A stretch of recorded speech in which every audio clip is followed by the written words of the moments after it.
Hello YouTube, Sam here from youtube.com/onlivegamer for the new Boston.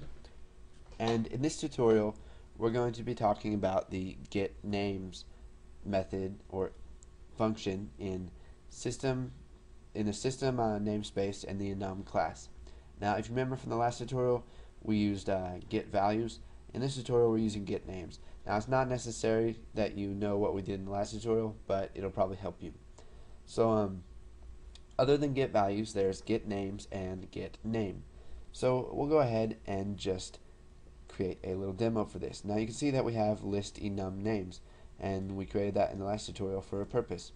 So we're going to list the names of the items in our enumeration. So we're just going to use a for each loop for this.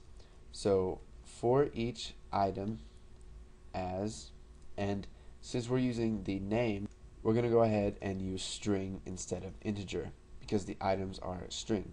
So in, and now we're going to use the system namespace dot enum dot get names. Now you can see there's get names and get name. We're going to be using get names, and we will talk about get name after this. So now what we're going to do is we are going to get the type of sports. So get type and sports, and we'll go ahead and press enter. And now what we're going to do is we're going to type list enum names dot items dot add, and we'll add item, and we don't need to convert that to a string because it already is a string. So let's go ahead and run this and see what kind of results we get. So let's go ahead and select sport. We'll select football, and it'll say your sport is football. We get the values, which is 0, 1, and 2, and the names, which is baseball, basketball, and football. And you can see that these match up to the corresponding values. If we go ahead and scroll up to the enumeration here and show the application, you can see baseball is 0, basketball is 1, and football is 2. Now we can do this with any other value, and it's going to give us the same results. Now you can see that it continues to add it to the list, so we can go ahead and make a simple fix for this.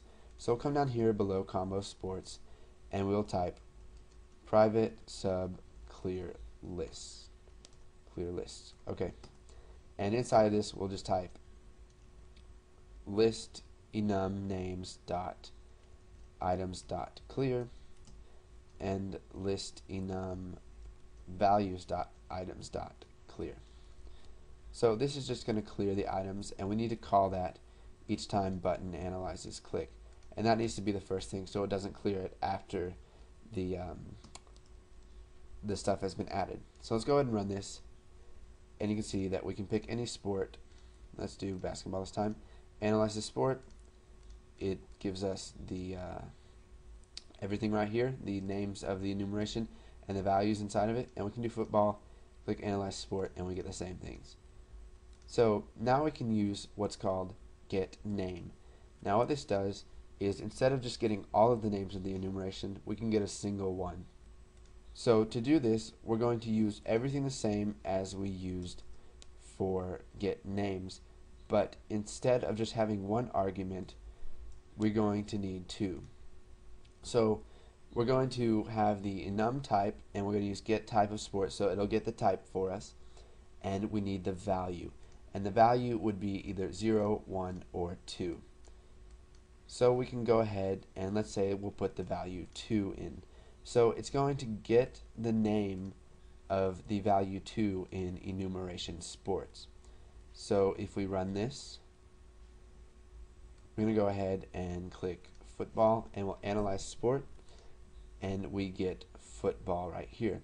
Now you can see that it prints out every single letter, and now the reason it does this is because the name of it is split up into different parts. Now what we can do is we can declare a variable right here. We'll declare a variable outside of this. So dim name as string, and we'll just go ahead and do name plus equals item.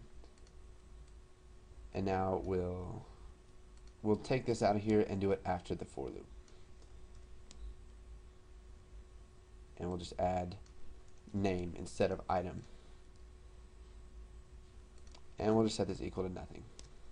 So it'll quit complaining to us. So now if we run this,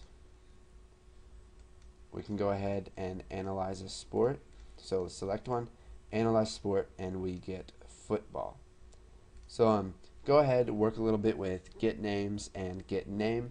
And once you've got that down, go ahead and move on to the next tutorial, and thanks for watching.